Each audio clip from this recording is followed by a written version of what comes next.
It's the same thing. It's both big government, and that's what the Tea Parties are really all about. No, both of those are wrong. We saw on the border, if you really wanted to protect us, you would fix the problem. You would fix the flood of illegal aliens coming across the border. Now we have President Obama. We didn't stop the flood of illegal immigrants. What are we doing now? With the spill? If this were really about the spill, we would first work on what? Stopping this. Before talking about energy and taxes and cap and trade or solar panels, or saying, don't tell me that we can't fundamentally transform the country into solar panels and green energy, you would stop the oil spill. You would get a tourniquet. This should be our priority. But it's not. He's saying this is a war, and yet he's only meeting with the CEO of BP for 20 minutes. The people on his commission know almost nothing about oil wells. Nothing. Except for the fact, egghead from a university, EPA, National Geographic, this is an environmental egghead, another egghead, and a political. This is the head. What's her name? Frances Benke. She is the president of Natural Resources Defense Council. She's great. No oil experience. Nope. She's just the president of they're against they're against traditional energy sources. She rejects offshore drilling. It will harm the states. These are the people that are going to help fix the well? How about we get some real engineers? How about have you seen the movie? What was that one where they wrote that stupid movie with Clint Eastwood where they got onto the asteroid? They got people that were working on oil rigs. What do you think we get some of those guys together? The president is using this to gain power, to take advantage of a crisis and use it to jam through legislation that would otherwise never have a chance. And right now, the progressives, well, the things they want to jam through don't have a chance. Leading Democrats now are saying there is no political will to pass the climate bill. So we need an emergency. Again, I am not saying that this is a manufactured emergency. I'm saying our response is the president wants to do what he believes is right. He wants to do what he believes is right. Pass the climate bill. But he can't. If he just had some people out on the streets to force him to do what he knew was right. Hey, wait a minute. I've heard that before. Get out into the streets and force him to do what he knows is right. I heard that at the Progressive America's Future Now conference. Do you remember the video we showed you with Van Jones? This is actually where they were throwing stuff at Nancy Pelosi because they were upset. Van Jones later told the crowd that the president is on your side and he wants to do things. But he needs the will of the people behind him. You got to start from the bottom up. Here's what he said. This week will mark an historic inflection point when progressives decided to be progressive again in this country.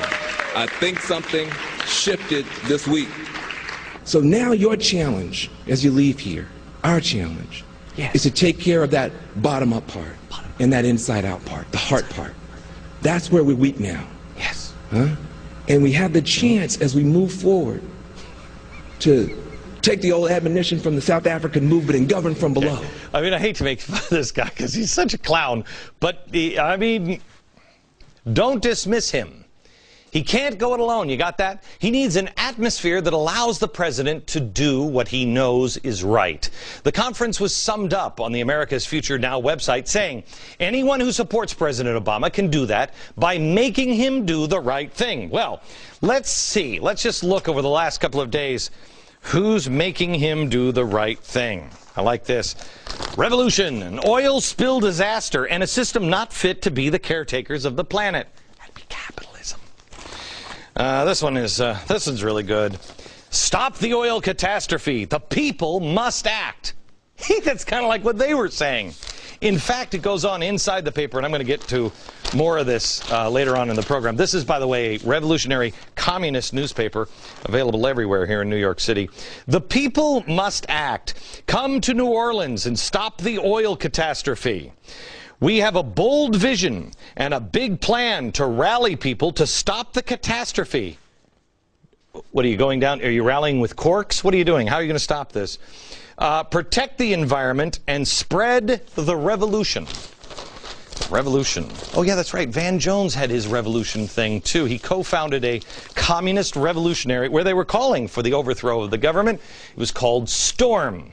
If you haven't read the notes on Storm yet, his organization, still available at glennbeck.com.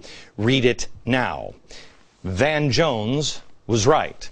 He said at the conference something has changed. And even the people at NBC are noticing maybe something's not right. Watch this.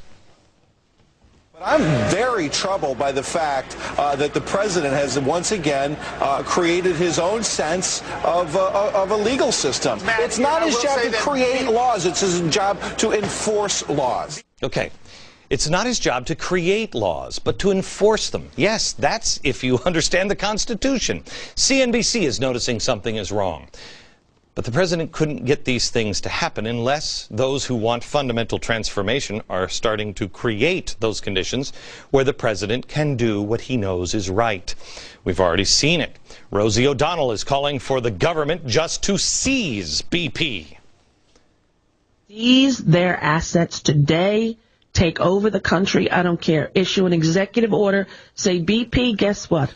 Call it socialism, call it communism, call it anything you want. Let's watch Rush Limbaugh explode on TV when he talks. MSNBC, seize the assets, right, take whatever. over. MSNBC is the same network who said that I was crazy for saying that we are heading down a road that the world has been down before. A big government road that could eventually lead to a dictator.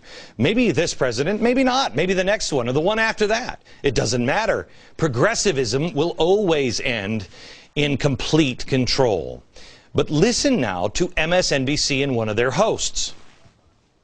Mr. President, I want to see the boot on the neck of BP tonight. I want to see some finger pointing, whether it's in your personality or not. And it's okay tonight to act kind of like a dictator and call the shots, saying this is the way it's going to be.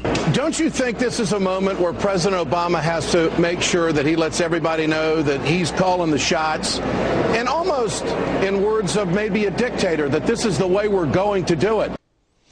They're calling, because he went on more, they're calling for him to actually be a dictator or act like a dictator. No thank you. No thank you. I get in hot water for showing how we are expanding government so much that if the wrong guy gets in, we will have a dictator. But MSNBC can literally demand that the president start being a dictator, and there's nothing. Everyone is saying that the president is in trouble because he's lost MSNBC, the Thrill Up the Leg network. Yes, yes, yes. It's almost like they're creating the conditions to force him to do the things that he knows are right. It's exactly designed like what Van Jones and other progressives at America's Future Now conference did. They're working from the bottom up and creating the environment where fundamental transformation can take place. And they're using every device they can. Time and everybody else ridiculed me as Howard Beale. Howard Beale, the guy from Network. They said he was dangerous. They said he was crazy. But now MSNBC can use this to their advantage. They're touting one of their hosts as a guy who is Howard Beale. They're touting him as that. In a profile interview, the host was asked about being, quote, an angry anchorman like Howard Beale, and the interviewer said the host was happy to acknowledge that. We need that guy from Network. At some point, everybody has to walk in the room and be like, none of you are solving the problem. Isn't it amazing that the media is now calling for an angry, forceful Howard Beale-like character from the president, just to get things done? One host is calling for a dictator.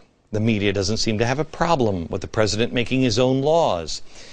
As it always is with the history of progressives, they are never responsible for their own problems. The solution is, well, I would have done more, but I didn't have enough power. And they always know better. I'm getting so many old books sent in by viewers. I have to read this. I just got this in before I went on the air. They always know better, these progressives. This is George Bernard Shaw. The intelligent Woman's Guide to Socialism and Capitalism. The Intelligent Woman. Well, if you're going to be intelligent, you should listen to them. I'll show you how this all ends if we do listen to them when we come back.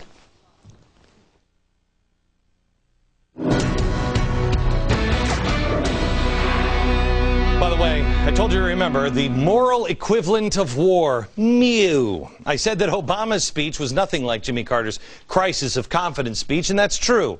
Perhaps it's because he learned from that speech. During his speech, Carter read several views of different citizens, including this one from a, quote, labor leader. Watch. And the last that I'll read.